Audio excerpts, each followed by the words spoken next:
नमस्कार, मैं और मनोहर। सीकर जिले के दातारामगढ़ क्षेत्र के पचार गांव के गरीब परिवारों के सामने इन दिनों बड़ा संकट खड़ा हो गया है। 1990 में इन गरीब दलित परिवारों के लिए एक अंबेडकर कॉलोनी बसाई गई थी। कॉलोनी में गरीब लोग अपना मकान बनाकर रहने लगे, लेकिन हाल ही में इन परिवारों को एक कानूनी नोटिस मिला है और नोटिस में बताया गया है कि कॉलोनी पर अवैध अतिक्रमण हुआ है और इसे जल्द तोड़ा जाएगा। इस बात को लेकर सभी लोग चिंतित हैं। क्या उनका बनाया हुआ आशियाना टूट जाएगा या कोई दूसरा रास्ता निकलेगा? जब हमने 1990 में बनी उस कॉलोनी में जाकर लोगों से मिलना चाहा और लोगों से बात करी तो लोगों ने हमें अपनी पीड़ा बताई। देखिए हमारी खास रिपोर्ट। क्या नाम है आपका? दुर्गालाल है नाम। अच्छा दुर्गालाल जी, मुझे ये बताओ कि आपकी जो कॉलोनी है उस कॉलोनी में किस तरह से मकान आप लिए आप? तो हाँ, पहले कच्चे बना रखे थे, अब कुछ पक्के भी बना लिए हमने। अब पक्के मकान? हाँ। सुना है आप लोगों को नोटिस मिला है? जी हाँ, नोटिस मिला है हमारे। नोटिस में क्या लिखा हुआ है? नोटिस में धारा कुछ लगा के और इनको तुड़वाने का तुड़वाने का। जब से नोटिस मिला है तो उसके बाद में तो मुसीबत बढ़ गई होगी। मुसीबत बहुत ज़्यादा बढ़ गई। क्या करते हो आप?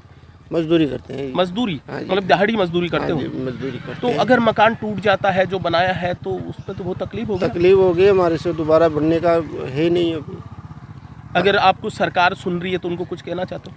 अरे सुन रही है तो बहुत मतलब रेस का हमें और कोई मार्ग चारों को नहीं सुखी जदी रेस का बढ़िया रहे। आप चाहते हो कि ये जो आपको मिला है उसमें अपना गुजर बसर होना चाहिए? होना चाहिए। क्या नाम है आपका? मेरा सोनू। अच्छा सोनू, मुझे ये बता कि आप इस कॉलोनी में कब से रह रहे हो? हमारे को तो पट्टे मिले हुए हैं सर, कम से कम 32 साल हो गए यहाँ। और ग्राम पंचायत से हमारे को पट्टे दिए गए हैं और उन्हीं के आधार पे ये हमारे पास पट्टे की पूरी कॉपी है, हार्ड कॉपी है हमारे पास। और 32 साल से हमारे को ये जगह दी गई है और उसी में हम हमारा छोटा मोटा जो भी मकान बना के हम हमारा गुजारा कर रहे हैं। दिहाड़ी मजदूरी करने वाले हैं। सुना है अभी कि आपको नोटिस मिला है जिसमें ये बात सही है क्या? हाँ, नोटिस मिला हमारे को। नोटिस में लिखा गया था कि बिना कोई अग्रिम सूचना के ये ध्वस्त कर दिए जाएंगे। ये बात लिखी हुई है? ये बात जब से नोटिस आने के बाद में तो वो चिंता हमारे तो चिंता इतनी बढ़ गई कि शाम को खाना भी चैन से नहीं खा रहे हैं। बहुत टेंशन में, बहुत ज़्यादा टेंशन हो रही है कि कब तोड़ दे। कोई यहाँ पे जो माफिया लोग हैं वो हमारे को उठा के भगाने का प्रयास कर रहे हैं। कोई दूसरे लोग हैं? अच्छा मुझे बताओ, ये तोड़ने वाला नोटिस आपकी बस्ती को मिला है या कहीं और भी मिला है? ये फिलहाल तो इस गांव में तो हमारे को ही मिला है। मतलब और किसी को नहीं? और किसी को नहीं। अगर कोई आपको प्रशासन सरकार आपको सुन रही है तो कुछ कहना चाहोगे? हमारी तो ये दरख्वास्त है सरकार से, जहाँ हमारे पास ना और कोई ज़मीन है, जो सरकार की ये दी हुई है हम वहीं रह रहे हैं और सरकार से गुजारिश है कि हमारे को यहाँ पे निश्चित किया जाए। क्या नाम है आपका? सुरेश कुमार है जी। अच्छा सुरेश, मैं देख रहा हूँ कि बड़ी बाहर मजदूरी करके आप लोगों ने अपने एक मकान भी बनाया था। बिल्कुल। तो ये मकान बनाने के बाद में कोई नोटिस मिला है? नोटिस मिला है 7 तारीख का। तो 7 तारीख को हम गए भी थे रामगढ़, लेकिन कोई सुनवाई नहीं हुई। सुनवाई नहीं हुई? हाँ। अच्छा ये नोटिस किस बाबत मिला है? कब से आप रह रहे हो यहाँ पर? हमको 1990-91 से ही रह रहे हैं। पहले कच्चे मकान थे, अभी थोड़ा पक्का बनाया है। पहले कच्चे मकानों में रहते थे, फिर अभी थोड़ा पक्का मकान बना के रहने लगे हैं, मजदूरी करके थोड़ा पैसा कमा के हैं। तो अभी तो पता नहीं क्या करेंगे क्या नहीं करेंगे। माफिया लोग हैं तो ये नोटिस वोटिस डर लगता है कि ये इनके पीछे कोई है क्या? कोई गिरोह है क्या इनके पीछे? अभी ये तो पक्का मालूम नहीं है कौन है कौन नहीं है।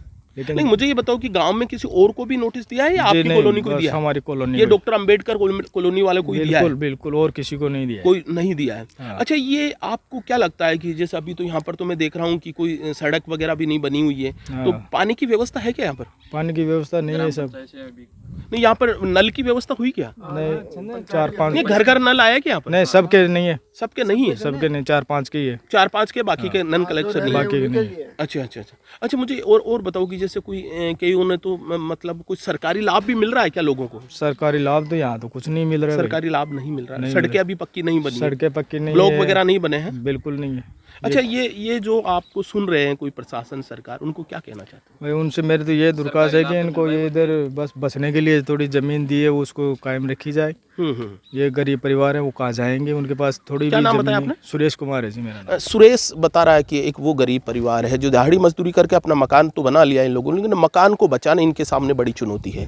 क्योंकि जिस तरीके से इन लोगों ने सोचा था कि ये इनके लिए ठीक है, जिस कच्ची बस्ती से या जो जिस बस्ती से निकल कर इन्होंने यहाँ सरकार ने इनको ज़मीन दी थी, लेकिन अचानक जब नोटिस आने के बाद में इन लोगों की टेंशन बढ़ गई है, और टेंशन बढ़ना भी लाजमी है क्योंकि मेहनत, अपने जीवन की जमा पूंजी को सारा इन लोगों ने मकान बनाने में खर्च कर दिया, और अगर ये मकान अब टूटते हैं तो इनके लिए बहुत बड़ी मुसीबत आ जाएगी। इसलिए सरकार है, प्रशासन है, इस बारे में गंभीरता से सोचे और ये जानने की कोशिश करे कि क्या ये परिवार है, क्या ये कॉलोनी है वास्तव में सरकारी दायरे में जब विकसित होगी, जब इनके हाथों में जब पंचायत का पट्टा है, तो फिर इसके बाद में मुसीबत क्यों। फिर उसके बाद में ये भी एक पैमाना होता है कि जब आप बहुत ही गरीबी से जी रहे हो और जब गरीबों को ही निःशुल्क आवास नहीं मिलेगा, निःशुल्क ज़मीन नहीं मिलेगी, तो फिर दायरे में कौन आएगा। ये भी एक गंभीर सवाल है। अगर जिनके पास में पट्टे नहीं है और वो गरीब है तो उनको भी इस सुविधा का लाभ मिलना चाहिए और साथ ही उनको पट्टे उपलब्ध कराना चाहिए।